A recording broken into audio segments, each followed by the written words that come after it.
मध्ये श्रीमंत जगद्गुरु तुकोबाराय हे तुम्ही कमावलेला मित्र, तुम्ही कमावलेलं धन, तुम्ही कमावलेला परिवार, तुम्ही कमावलेलं बळ, हे 84 ची खेप चुकवायला यमाच्या अकराळ विकराळ दाढेतून बाहेर काढायला तिळभर कसं कामाला येत नाही आणि तिथं राम नामच कसं कामाला येतं। आणि म्हणून गबाळ गोळा करण्यापेक्षा तुम्ही प्रथम राम नाम घ्या असा समुपदेश करणारा आजचा सुमधुर अभंग आहे। विठ्ठल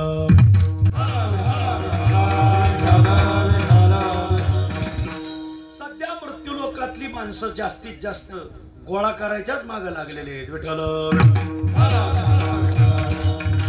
मृत्यू लोकात जन्माला आलेला मानव सकाळी उठल्यापासून संध्याकाळी झोपेत जाईपर्यंत आणि जन्माला आल्यापासून मृत्यूदशेपर्यंत फक्त आणि फक्त काय मिळतंय, काय गोळा करता येतंय, काय साठवण करता येते आहे, या सगळ्या बाबीमध्ये माणसाचं सर्व जीवन व्यतीत होत आहे।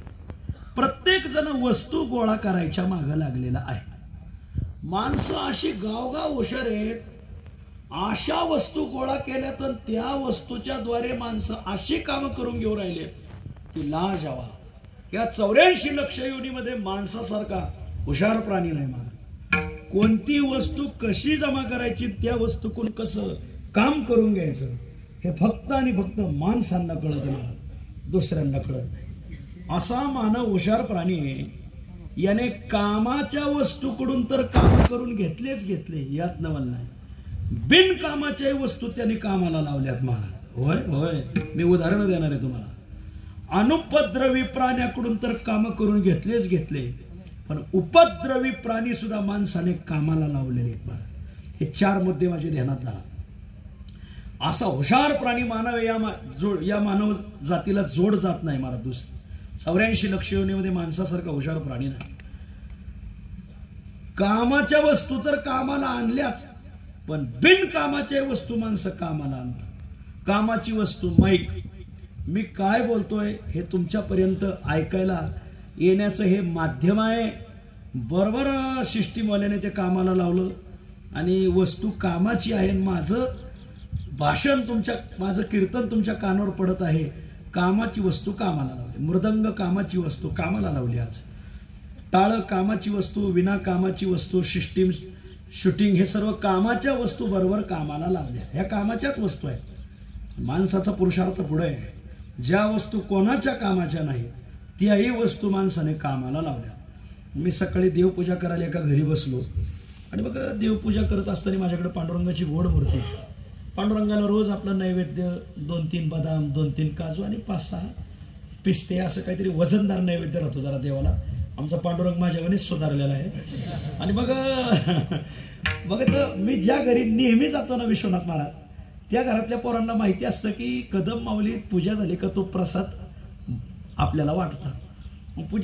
पूजेला सुरुवातीला नाही, पण संपत आल्यावर ती मुलं संपत काका माझ्यापाशी येऊन बसतात आणि बसल्यावर मग ती मुलं कशासाठी बसलेली मला चांगलं माहिती, कारण त्या घरात आपण नेहमी उतरतो। मग पूजा झाली का त्या बाळांना आपण तो प्रसाद द्यायचा, बदाम, काजू, पिस्ता, अक्रोड असं काय असलं तर मुलांना द्यायचं देवाचा नैवेद्य। मुलं बसली होती एक दिवस पूजेला येऊन, त्यात नवल नाही त्या घरातलं एक म्हातारं येऊन बसलं होतं की जो थकलेला आहे, ज्याचे दात आहेत पण जरा दात ठिसूळ झालेले आहेत। म्हातारं येऊन बसलं। मी म्हटलं आता हे बदाम काजू या म्हाताऱ्याला तर काय चावले जाणार नाही, हे म्हातारा आलंय कशाला, बरं याला डोळ्याने दिसत नाही पूजा चालली का काय, एका डोळ्याला मोतीबिंदू, एका डोळ्याला काचबिंदू, कशासाठी आलंय। मुलांना प्रसाद दिला, मी त्या आजोबाला प्रसाद देत असताना आजोबाने घेतला नाही, म्हणजे माऊली मला तो चावणार नाही, काजू बदाम चावता येत नाही। मग एवढ्या वेळ तुम्ही कशाला बसले, म्हणले ते तुमची पूजा झाली का तुम्ही जे देवाला अगरबत्ती ओवाळता ना, हां त्याची उरलेली काडी तुम्ही फेकून देणार आहेत ना, हो ती तुमच्या काही कामाची नाही ना, हो ती काडी भेटायसाठी मी इथे येऊन बसलेलो आहे। म्हणलं कशासाठी, येईन ना दात कोरायला कामाला, आता काय करावं। कामाच्या वस्तू तर माणसाने कामाला लावले, यात नवल नाही। जी वस्तू बिनकामाची आहे तीही वस्तू माणसाने कामाला लावली, असा हुशार प्राणी मानव। हा एक भाग सोडा, पुढे चला। अनुपद्रवी प्राण्याकडून माणसं कामं करून घेतात, यात नवल नाही। उपद्रवी प्राणी सुद्धा माणसाने कामाला लावले। अनुपद्रवी प्राणी बैल, म्हैस, गाय बरोबर लोकांनी कामाला लावले। गाई म्हशीकडून दूध काढतात, बैलाकडून शेती करून घेतात, हे अनुपद्रवी प्राणी आहेत. पण काही उपद्रवी प्राणी आहेत. कोणतं? माकड, साप, हे उपद्रवी प्राणी आहेत. वाघ, सिंह, चित्ता हे उपद्रवी प्राणी आहेत. पण आज सर्कशीमध्ये उपद्रवी प्राणी सुद्धा माणसाने कामाला लावलेले तुम्हाला पाहायला भेटतात. वाघ सर्कशीमध्ये असतात, सिंह असतात, हत्ती असतात. उपद्रवी प्राण्यापासून सुद्धा माणसं काम करून घेतात. विठ्ठल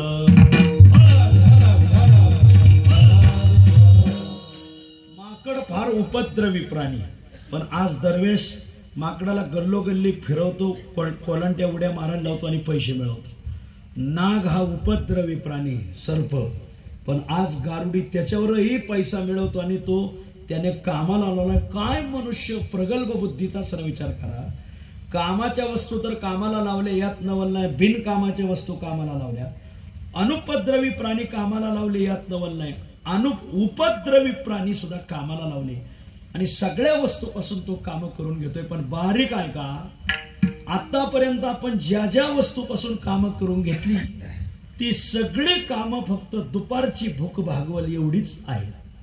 जेवढ्या वस्तू आपण आपल्या जन्मात गोळा केल्यात, उपद्रवी, अनुपद्रवी, फायद्याच्या, बिनफायद्याच्या, जेवढ्या वस्तूचा संग्रह आपण केलाय त्या सगळ्या वस्तू फक्त दुपारच्या कामाच्या आहेत. अंतकाळाच्या कामाला त्या वस्तू कामाला येत नाही. विठ्ठल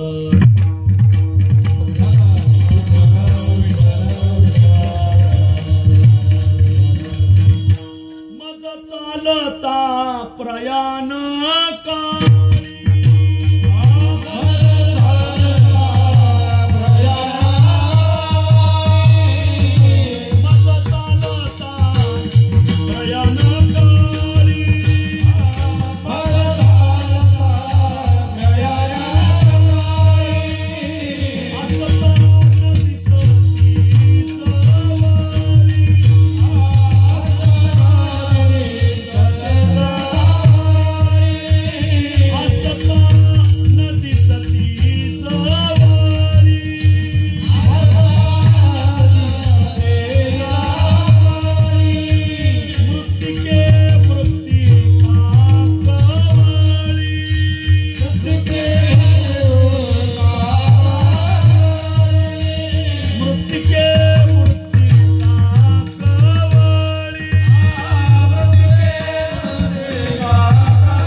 अभंगात सांगतात जेवढ्या वस्तू आपण गोळा केल्यात, बारीक आहे का गोळा करणारे, त्या सगळ्या वस्तू फक्त दुपारच्या कामाच्या आहेत, अंतकाळाच्या कामाच्या नाही. आज खूनगाठ बांधून घ्या, पण रोज संध्याकाळी झोपताना विचार करा की मी दिवसभर जे गोळा केलंय ते फक्त दुपारच्या कामाचं आहे का अंतकाळाच्या कामाचं आहे. ते फक्त दुपारची भ्रांत भागवतं, अंतकाळाच्या कामाला ते कामाला येत नाही. मज चालता प्रयाण काळी, ह्या सगळ्या वस्तू जवळ आहेत पण आसता न दिसती जवळी. म्हणून आपल्या बरोबर मृत्तिके मृत्तिका कवळी, आपण काय संचित कमवलंय एकले मिळी संचिताचे आपल्याला जावं लागतं.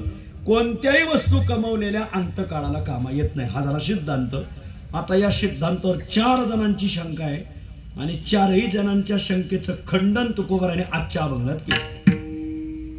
पहिली शंका आहे जोडीदाराची, दुसरी शंका आहे पैशावाल्याची, तिसरी शंका आहे कुटुंब पालन करणाऱ्याची आणि चौथी शंका आहे पैलवानाची. तर हे सगळे पूर्व पक्षात आहेत. तुकाराम महाराजांनी हे सगळे मोडीत काढलेत आजच्या अभंगात.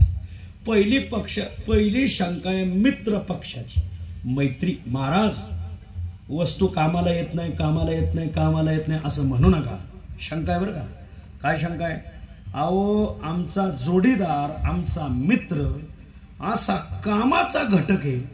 आम्हाला तो दिवसा सकाळी कामाला येतो, दुपारी कामाला येतो, संध्याकाळी कामाला येतो.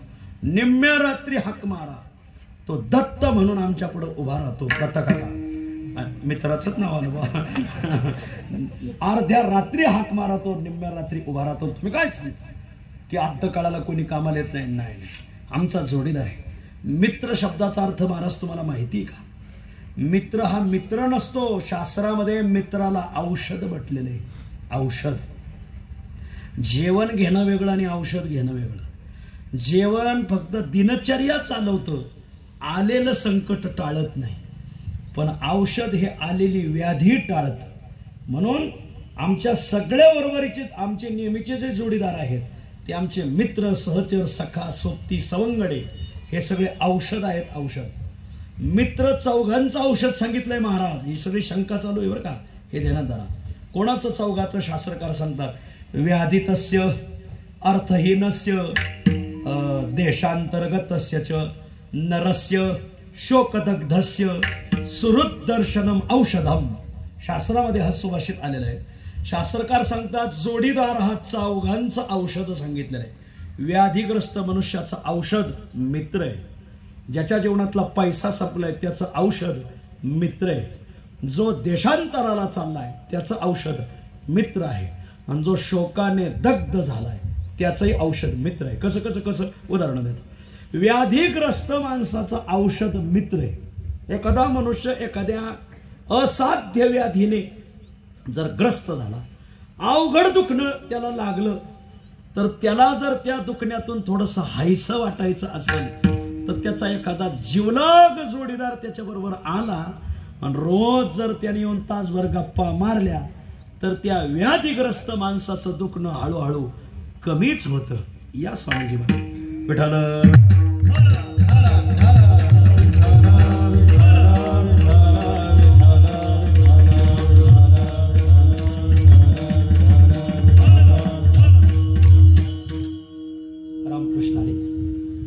जोडीदार मित्र हा व्याधिग्रस्त माणसाचा औषध आहे. जेवढं दुखणं औषधाने बरं लवकर होत नाही तेवढं जोडीदार भेटल्याने होत बरं का महाराज. ज्यावेळेस शरपंजरी भीष्म पडले, भीष्म पितापहा शरपंजरी पडल्यानंतर सगळेजण भेटायला यायला लागले, परंतु ते बाण एवढे अंगात रुतले होते, ते शरपंजरी बाणांच्या शय्येवर पडले होते.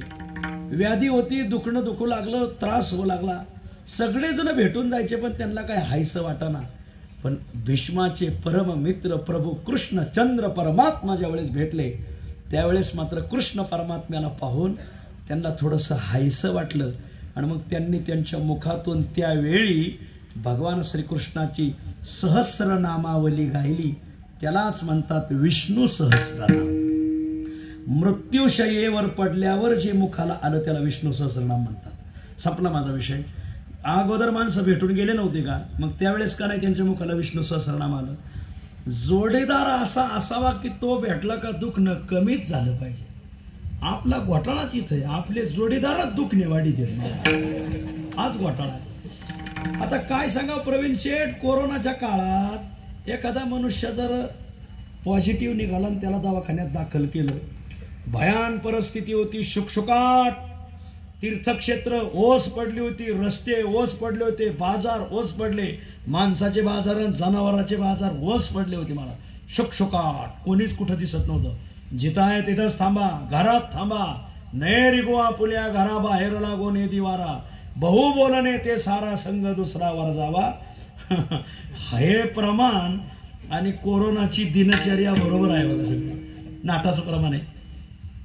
आणि मग लोक, एखादा मनुष्य पॉझिटिव्ह निघाला आणि तो जर दवाखान्यात दाखल झाला आणि तो जर पॉझिटिव्ह झाल्यानंतर त्यावेळेस डॉक्टरांनी काही गोष्टी थोड्याशा मागं पुढं झाल्याच त्यांच्याकडून.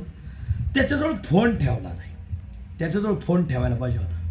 फोन ठेवल्यावर जोडीदारांनी त्याला जर फोन केले, काळजी करू नका, आपल्या गावात 2 जण पॉझिटिव्ह झाले होते पण ते निगेटिव्ह झाले, आज ते मागं आले तसे तुम्ही मागं येणार आहेत, काळजी करू नका.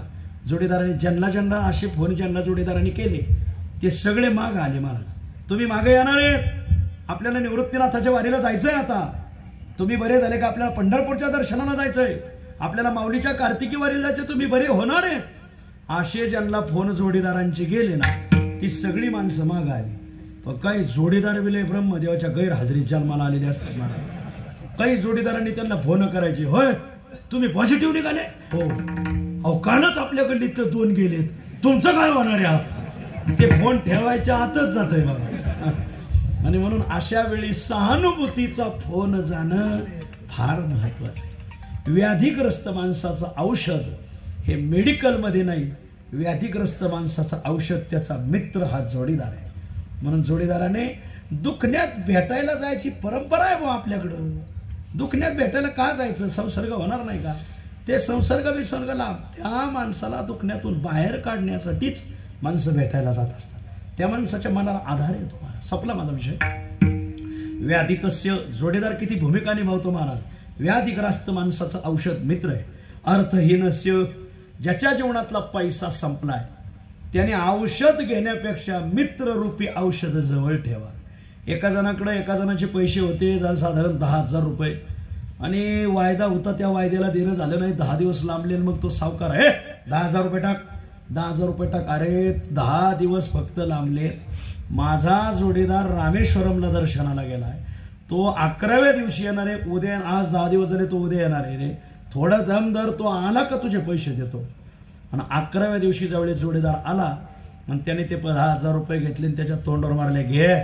म्हणले का रे, जोडीदार आलाय आपला, दिले का नाही जोडीदाराने पैसे. आणि म्हणून ज्याच्या जीवनातला पैसा संपलाय, अर्थहीन माणसाने औषध घेण्यापेक्षा मित्ररूपी औषध त्याच्याकडे असावं. जोडीदाराकडून त्याने पैसे घ्यावे आणि आपले व्यवहार बुजवावे, पण आणलेले पैसे नेऊ नये द्यावे. लय गुणाचे तुम्ही आता काय सांगा. बऱ्याच जणांनी गाव बडवे कमी, बुडवेच लय जन्मले महाराज. आता काय सांगावं. काहींनी भिशा बुडिल्या, तर काहींनी केबीसी बुडवल्या. आता काय करावं. सध्या पंचाक्षरी मंत्र आहे, भिशी के भिशी, भिशी के भिशी असा मंत्र. ओम नमः शिवाय मागे गेला, हाच मंत्र आलाय आता सध्या. भिशी के भिशी, भिशी के भिशी. माझं कीर्तन ठेवा, सगळ्याच्या भिशा वसूल होत्या बघा. विठ्ठल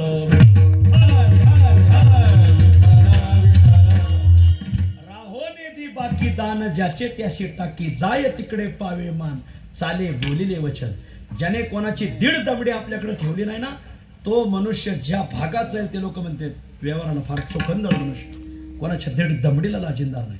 आणि ज्याने लोकांना बुडिलंय तो किती गेला कुठेही, लोक म्हणतात आला का बुडवा. हे वाऱ्या अतिमाप चाले सज्जनाचे. त्यांना जरा व्यवहार जरा सरळ ठेवा. विठ्ठल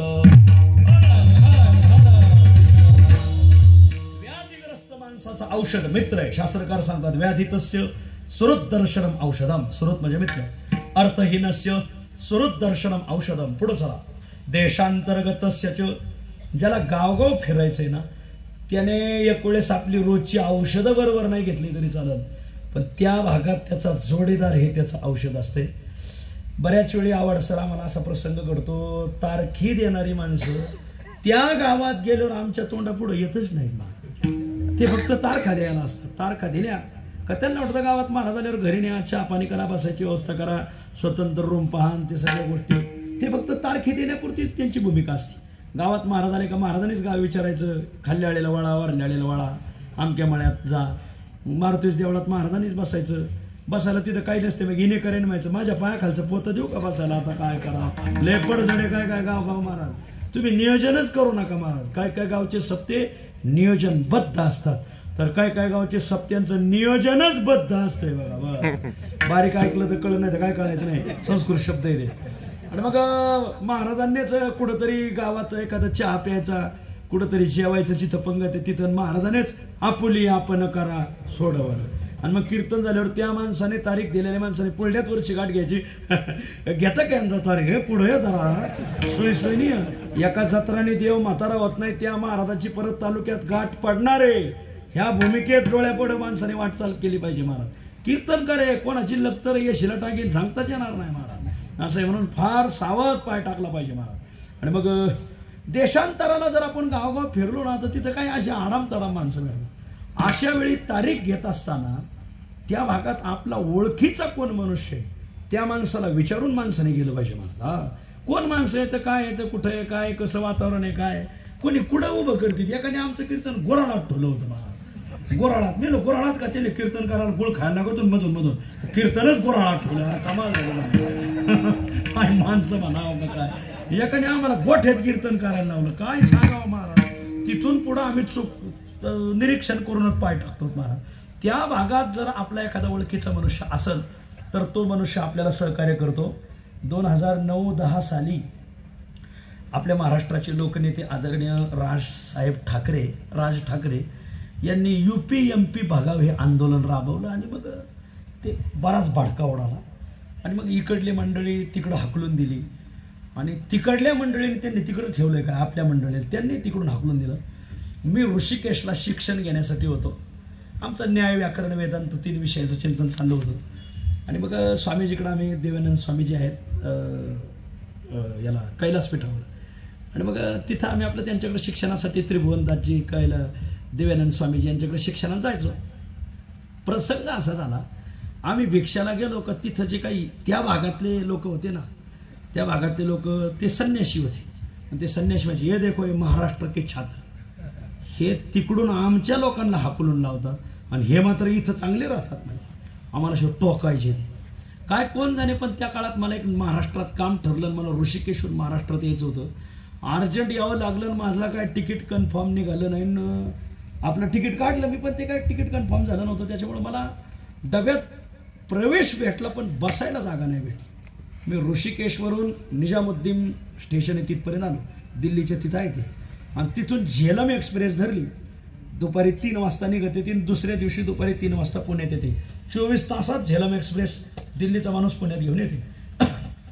निघालो मी तर तिथं ते UP-MP ते माणसं आपल्या लोकांना भडकलेली होती महाराज. तसल्या तडाख्यात मी सापडलो महाराज. पण आता माझा पोशाख म्हणजे त्यावेळेस तिथं कौपिन धारण करून लुंग लावलेले ते सगळं ते दीक्षाच घेतली होती थोडीशी आणि मग मला एका माणसाने ओळखलं पुण्याच्या. नमस्कार आप महाराष्ट्र से है. म्हणलं हो महाराष्ट्रातूनच आहे. मग मी म्हणलं हो महाराष्ट्रातून आहे. हिंदी में बोलो. तो मला म्हणला मराठीत बोलू नका हिंदीत बोला. म्हणलं आप तो म्हणला मैं ही महाराष्ट्र का हूँ. मग विचारलं तुम्ही कुठले. हिंदी में बोलो. म्हणलं का हो. अरे म्हणलं तो म्हणला मी महाराष्ट्रातला आहे तू महाराष्ट्रातलाच आहे पण आपण जर हिंदीत नाही बोललो तर दोघाच्या इथंच थडगे बांधावं लागेल आणि मग पुण्यतिथीच कीर्तन करायला इकडून माणसं न्यावं लागेल. अखेर शेवट तो मनुष्य मला भेटला. तो म्हणला तुमचं तिकीट म्हणजे कन्फर्म नाही मी तुम्हाला बरोबर पुण्याला घेऊन जातो. अक्षरशः तो मनुष्य 2 तास तो सीटवर झोपायचा 2 तास मला जागा द्यायचा. आपल्या माणसाची दया आपल्याच माणसाने देण्यात आला महाराज आहे. मला सांगायचं काय देशांतराला गेलो पण तिथं आपला एक मित्र बोलण्यातून तयार झाले तो मला कामाला आला. असा मित्र फायद्याचा आहे. व्याधितस्य अर्थहीनस्य देशांतर्गतस्य नरस्य शोकदग्धस्य.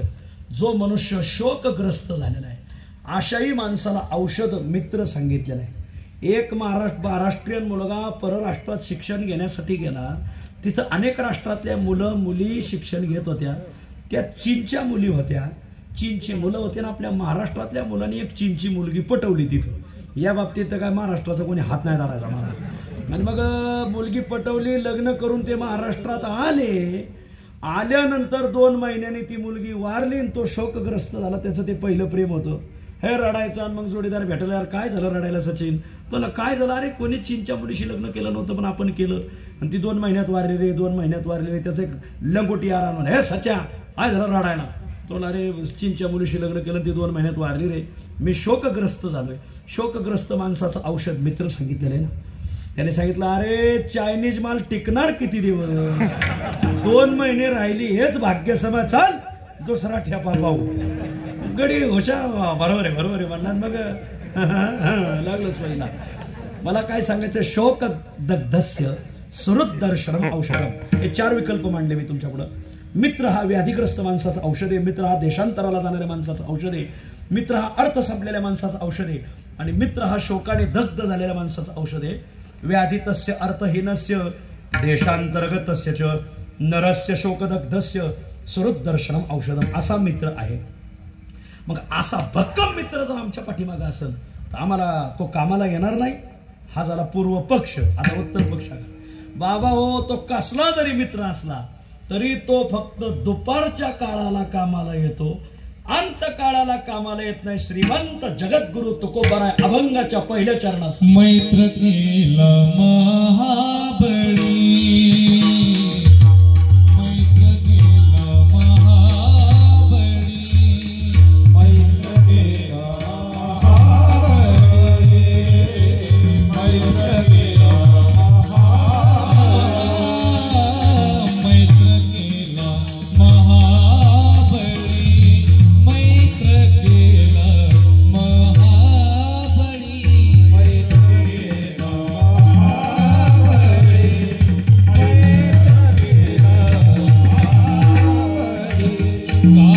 महाबळी. कामा नयंत काळी, कामा नयंत काळी, आधी धीरे राम नाम, सामा भरी हा उत्तम, नाही तरी यम. नाही कामानये अंतकाळी, कामानये अंतकाळी, आधी घेरे राम नाम, आधी घेरे राम नाम. राम नाम, मैत्र केला महाबळी, कामानये अंतकाळी. कौरव पांडवाचं युद्ध होऊ नये म्हणून भगवंत मध्यस्थी करायला गेले. भाऊ, अरे तुम्ही भाऊबंद आहेत, तुम्ही जर भाऊबंद भांडायला लागले तर गावाला बोट घालायला जागा सापडती. भाऊबंदाने भाऊबंदा सगळं भांडायचं नाही. जळगावची केळी चांदवडला विकायला आणली. आणत असताना केळाचे काही घडाचे केळं तुटलेले केळं पाठीत ठेवलेले घड बांधले टपरीवाल्याने याला टपरीला. गिरायकानं चांदवडच्या बाजारात नमस्कार नमस्कार, कुठून केळी आणली हो? जळगावची केळी. काय केळी डझन आहे म्हणले? वरचे घडाचे केळं 50 रुपये डझन, खालचे 20 रुपये डझन.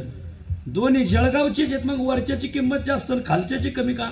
म्हणजे वरचे केळं भावमादाला धरून येत म्हणून 50 रुपये डझन, खालचे केळं भावमादाला सोडून गेले 20 रुपये डझन. देणार तर एवढा एक जरी दृष्टांत काढाला ना तरी तुम्हाला. आणि मग भगवान कृष्ण फिट बसलं ना. अहो कदम माऊली लय जाणता डॉक्टर आहे, काय सांगा तुम्हाला. अचूक इंजेक्शन राहते माझं, ऐका. आणि मग भगवान कृष्णाला वाटलं काय युद्ध करण्यात मजा आहे का काही. भगवान कृष्ण गेले, हे दुर्योधना, अरे पांडव तुझे भाऊ आहे, मग अर्ध्या राज्याचे वाटेकरी आहेत, त्यांना अर्ध राज्य दे. दुर्योधन म्हणला सोयीच्या टोकावर बसल, एवढी जागा देणार नाही म्हणजे पांडवाला. अरे निदान 5 पांडवाला 5 गावं दे. म्हणजे कोणती गावं? इंद्रप्रस्थम, मृगप्रस्थम, जयंतम, वारणाव्रतम, कांचिलम. श्लोक आलेला भागवतात. ही 5 गावं दे.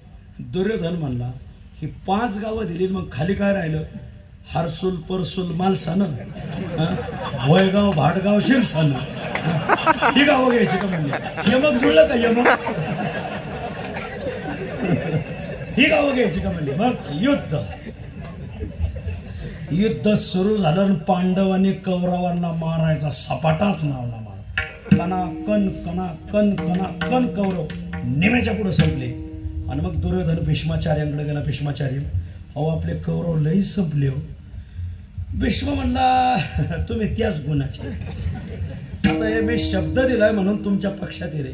मी फक्त देहाने तुमच्या पक्षात आहे, मनाने तुमच्या पक्षात नाही. जसे दादा. आणि मग चंदू दादा काही चुकलं तर सांगा. जसे दादा देहाने आहेत, हे ईडी लय बेकार आहे महाराज, ज्याचं जळत त्यालाच कळत. मग मी देहाने तुमच्या पक्षात आहे, मनाने मात्र पांडवाच्या पक्षात आहे. अहो पण पांडवाने आम्हाला मारायला सपाटाच लावलाय. म्हणजे तुम्ही सगळे मरणार. दुर्योधना आजो काही शहाणाभर अर्ध राज्य त्यांना दे. अरे तुझ्याकडे कोण योद्धे राहिले? म्हणजे माझ्याकडे वजनदार योद्धा राहिला. म्हणजे कोण? कर्ण. वजनदार योद्धा राहिलाय शल्य. शल्य शब्द तिथून झाला मला. शल्याचं शल्य जन्मभर त्याला टोचत राहिलं महाराज. कर्ण आहे कर्ण आहे कर्ण आहे, पण एक दिवस कर्णाचाच कार्यक्रम झाला आणि मग दुर्योधनाच्या लक्षात आलं ज्या मित्राच्या जोरावर मी युद्ध धरलं होतं तो मित्रच मला अंतकाळाला कामा आला नाही. याला म्हणायचं मैत्र केला महाबळी कामा नये अंतकाळी विठ्ठल.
असा भयानक आहे.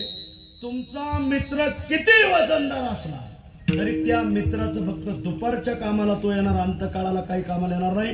कारण सृजित्या ब्रह्म्या ते काळगिळी, पाळी त्या विष्णू ते काळ पिळी, प्रलय रुद्राची होळी, करी करी काळ महाबळी. नाथ महाराज वर्णन करतात असा महाबळी काळ आहे.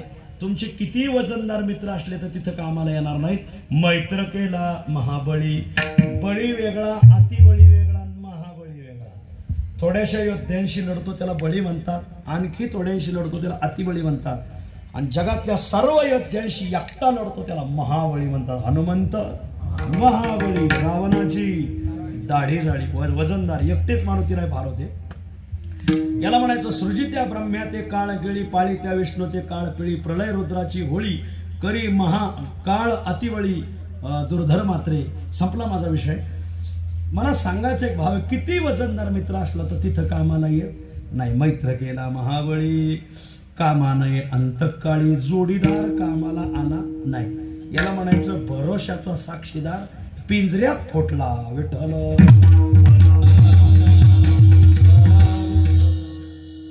गुलाबराव पाटलाला पाठवलं की हे सगळ्यांना गुहा आठवून ते माग आणते. मित्र होते ना गुलाबराव पाटील, ते गुलाबराव पाटील त्यांना आणायला गेले, ते तर त्या टोळीचं मुकादमच होऊन बसले. त्याला म्हणायचं कामा नये अंतकाळी. त्या मित्राच्या भरोश्यावर एवढं रान धरलं, तो मित्रच दुसरीकडे निघून गेला. मैत्र केला महाबळी कामा नये अंतकाळी. ठीक आहे, तुम्ही एक पक्ष उडवला, मित्र कामाला येत नाही. म्हणजे मग आमच्याकडे दुसरा आणखीन एक पक्ष आहे, काय? पैसा. महाराज ज्याच्याकडे पैसा आहे ना त्याला कोणी बी वाकत. पण हा पूर्व पक्ष आहे, हा उत्तर पक्ष पुढे आहे. शास्त्रकार सांगतात वयोवृद्धास्तपोवृद्धा ज्ञानवृद्धाश्च ते परे, ते सर्वे धनवृद्धस्य द्वारे तिष्ठन्ति किंकराः. शास्त्रात आलंय. माझ्या पदरचं एक वाक्य नाही. वयोवृद्ध माणसं, तपोवृद्ध माणसं, नाही नाही नाही नाही, ज्ञानवृद्ध माणसं, हे सगळे वयोवृद्ध, तपोवृद्ध, ज्ञानवृद्ध हे धनवृद्ध माणसाच्या दारात हे हे हे हे आणि हे हे हे करीत बसतात. ते सर्वे धनवृद्धस्य द्वारे तिष्ठन्ति किंकराः. पैसा धनवंताला की सर्व मान्यता हे जगी. एकदा पैसा संपला, माता निंदती नाभिनंदती, पिता भ्राता न संभाषते, भृत्यः कुप्यति नानुगच्छति सुतः, कांता लिंगते, अर्थ प्रार्थन शंकया न कुरुते, संभाषणं वै सुहृत्, तस्मात् द्रव्यम उपार्जयस्व सुमते, द्रव्येन सर्वे वशाः. काय शास्त्रात लिहिलंय? ज्याचा पैसा संपलाय त्याची आई त्याला शिव्या देते. मला तुमचा बाळ्या दिसला नाही, जाळ झाला मोडत्याचा, रुपया कमीत नाही, बापाच्या आयत्या पिठावर गावडतो. कोणाचं वाक्य आहे? आईचं. माता निंदती नाभिनंदती, पिता पिता न अभिनंदती. बाप त्या पोराला पाहिला का कपाळ त्याच्या आट्या उमडतात. कोणाच्या? जो पोरगा पैसा कमवत नाही बापाच्या त्या टाळक्यातच कार्ट बसत. मला नाभिनंदती पिता भ्राता न संभाषते. सक्का भाऊ त्याच्यातून वाहिली निघतो, तरी जडजडोनी वाहिली आपल्या वहिलानी ये भक्तीचे वाटेला, ये सासूरवाडीचे वाटेला असं म्हटलं पाहिजे. सक्का भाऊ वाहिली निघतो कोणातून?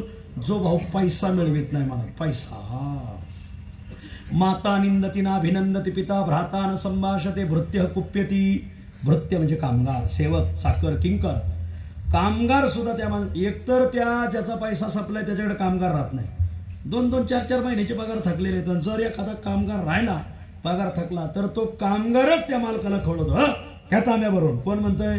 कामगार. मालकालाच तांब्या भरून आणायला. भृत्य कुप्यतीना अनुगच्छती सुतः सुतः न अनुगच्छती. त्याचा मुलगा सुद्धा बापाच्या मागे, जो बाप पैसा कमवत नाही, पोटचा पोरगा बापाचा ऐकत नाही. बाप आंबा म्हणला का पोरग तुंबाच म्हणते बघा. कांता ना लिंगते कांता न आलिंगते. त्याची बायको म्हणते ऐका वळकुटी उचला आणि खाल्ल्याळीला मारुतीच देवळात तुम्ही आतपासून झोपायला जायचं, घरी झोपायचं नाही. तो नका ग थेट खाल्ल्याळीला. आणि आपल्या आळीला कृष्णाचं मंदिर आहे ना, कृष्णाच्या मंदिरात झोपायला जायचं सोडून तू थेट खाल्ल्या आळीला आणि ते मारुतीच्या मंदिरात. ती म्हणते आजपासून तुम्ही कृष्णाचा आदर्श नाही मारुतीचाच आदर्श घ्यायचा. याच्यापेक्षा जास्त खाली येऊन मला सांगता यायचं नाही. तो अधिकार आमच्या निवृत्ती महाराजांना आहे, इंदोरीकर महाराज. ते निवृत्ती मी ज्ञानदेव आहे. बरं मोठ्याचं काम आहे, मला छोटे माऊली म्हणतात ही सगळी मंडळी. महाराज बायको सुद्धा धड बोलत नाही, ज्याचा पैसा संपलाय त्याला. असं कांताना लिंगते अर्थ प्रार्थना शंकया न कुरुते संभाषण मोय सुरुत. सुरुत म्हणजे मित्र. पैसा संपला, जोडीदार त्याला फोन करत नाही. नाही नाही नाही नाही त्याचे फोन जोडीदार उचलत नाही. त्याला कोणाचा फोनच येत नाही. त्याला आलाच फोन तर कंपनीचा येतो आणि कंपनीची बाई फोनवर म्हणते हॅलो आपका बॅलन्स खत्म हो गया यार. तिला कसं कळालं आपला पैसा संपलाय? आणि म्हणून तस्मात द्रव्यम उपार्जय स्व सुमते द्रव्येण सर्वे वशा. हे बुद्धिमान माणसा, पैसा मिळव, पैशाने सर्व वश होतात. हा झाला पूर्व पक्ष. महाराज असा पैसा पाळण्याला गडी मी असं जर कोणी म्हणाल तर तुकाराम महाराज त्याचं बोलणं मोडीत काढतात अभंगाच्या 3ऱ्या चरणात. धन मिळविले कोडी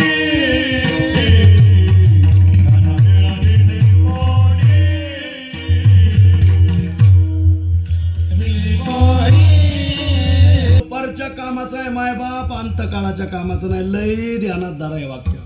हे वाक्यच लोकांच्या लक्षात बसत नाही. कोरोनाची पहिली लाट आली, शहरं भाजली, दुसरी लाट आली, खेडे भाजली. राम राम राम राम. दुसऱ्या लाटीत दवाखाने रिकामे नाही, दवाखान्यात बेड भेटाला. आपल्या निफाड तालुक्यातला एक वारकरी म्हणजे चांगला प्रगतशील शेतकरी. निफाड तालुका बागायतदारांचा तालुका जरा आहे, जरा यंदा जरा थोडं निसर्गाने प्रकोप केलाय. असू द्या, पांडुरंग कुठंतरी कल्याण करून देईल, भरोसा ठेवा. आणि मग त्या गाड्याने गाव नका विचारू फक्त. त्याने फॉर्च्युनर गाडी काढली, नवीच घेतली होती गुढीपाडव्याला. 50 लाख रुपये थैलीत भरले. निफाड तालुक्यात आपल्याला बेड भेटला, पण सिन्नरला भेटल, कारण दुष्काळी तालुका आहे. गेला तो सिन्नरला. जेवढे रुग्णालय सगळ्या रुग्णालयात तपासलं, बेडच नाही. काही लोक घरून खाटा घेऊन गेले होते मला दवाखान्यात. तिथे एका डॉक्टरला त्याने सांगितलं की बाबा हे माझ्याकडे फॉर्च्युनर गाडी आहे, 50 लाख रुपये, हे कोणालाही द्या आणि कोणाला म्हणा बेड मोकळं कर. त्या सिन्नरच्या बस स्टॉपवर 15 वर्ष एक जण भीक मागत होता, त्याला बेड भेटलं होतं. तो पॉझिटिव्ह आणि त्याला बेड भेटलं होतं, व्हेंटिलेटरचं बेड.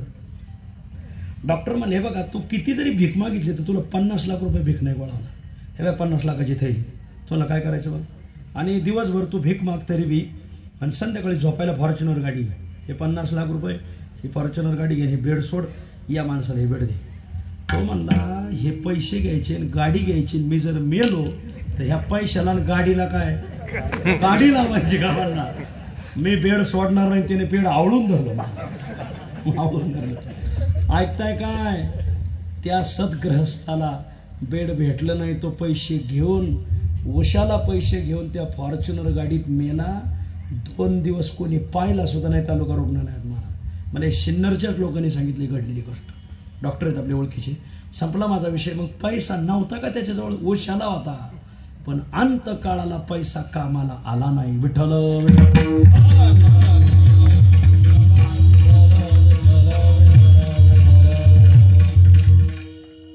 धन कोणा कामा आले पहा विचारुनी भले धन कोणा कामा आले पहा विचारुनी भले ऐसे सकळ जाणती जाणोनी आंधळे होती ऐसे सकळ जाणती जाणोनी आंधळे होती धन कोणा कामाये पहा विचारुनी भले धन कोणा कामाये पहा विचारुनी भले ऐसे सकळ जाणती